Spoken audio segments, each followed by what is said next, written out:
Hello, I'm John, one of the plumbing inspectors with Pikes Peak Regional Building Department, and today we're going to show you how we perform a plumbing base inspection. Go check it out.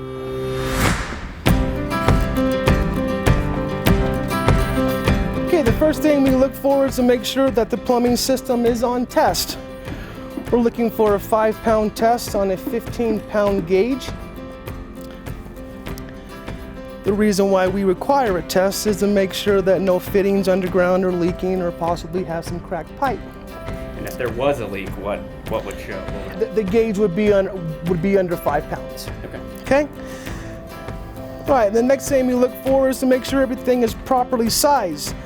This particular house has 32 drainage fixture units on it, and on a 3-inch drain we can carry 36 drainage fixture units, so we know it's properly sized.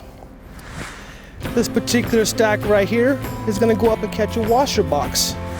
This stack is properly sized to carry the drainage fixture units for the washer box. The same with this 3-inch stack. That's going to go up and catch the upper floor fixtures. That is properly sized for the fixtures dumping into this stack. We also check to make sure that the ditch has been backfilled to the crown of the pipe, which is the very top of the pipe. We also want to make sure it's on firm ground and it's not bouncing. Then we verify the minimum slope requirements. And for a 3-inch drain like we have here, it's 1/8 of an inch of slope per foot. And we have that. You guys are looking for slope. You don't want it to be balanced like in a lot of other. No, we want it to have slope. Everything's draining down.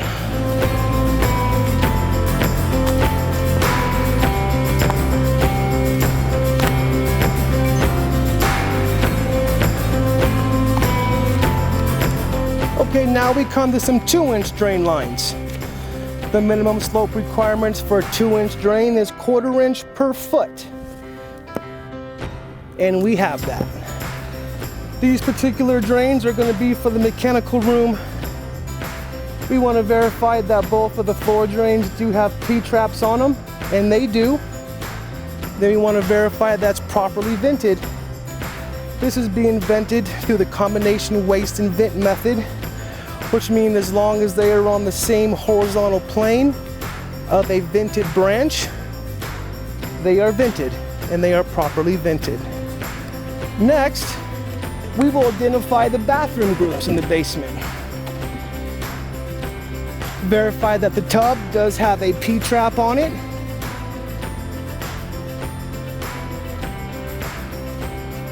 And we want to make sure that it has a 1/4 inch slope per foot only. This is one of the things you guys kind of run into quite a bit, right? Yes, every now and then we'll run into a tub that has too much grade, which means that the drain line is now above the vent, and we call that an S-trap. So the tub would not be properly vented, but being the fact it's on 1/4 inch grade right here, that section of it is good. This bathroom group is a 3-piece bathroom group. Water closet, a bathtub, and a single lavatory. So now you want to verify that the bathroom group is properly vented.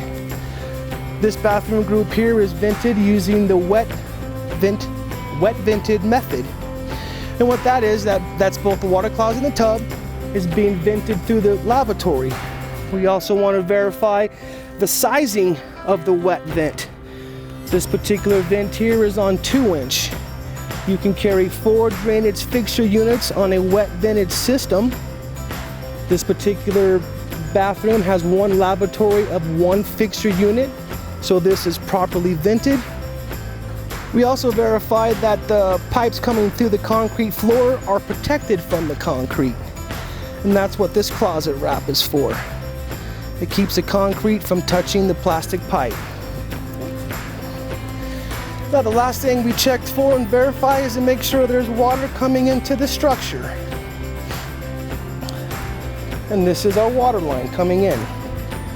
We verify that it's supported vertically coming up through the floor, which it is, and we verify that it's protected from the concrete as it comes through the floor. These are the basic items that we look for on all plumbing-based inspections. If you're looking for more information, please feel free to check out our website at pprvd.org and click on the handout section. Thank you.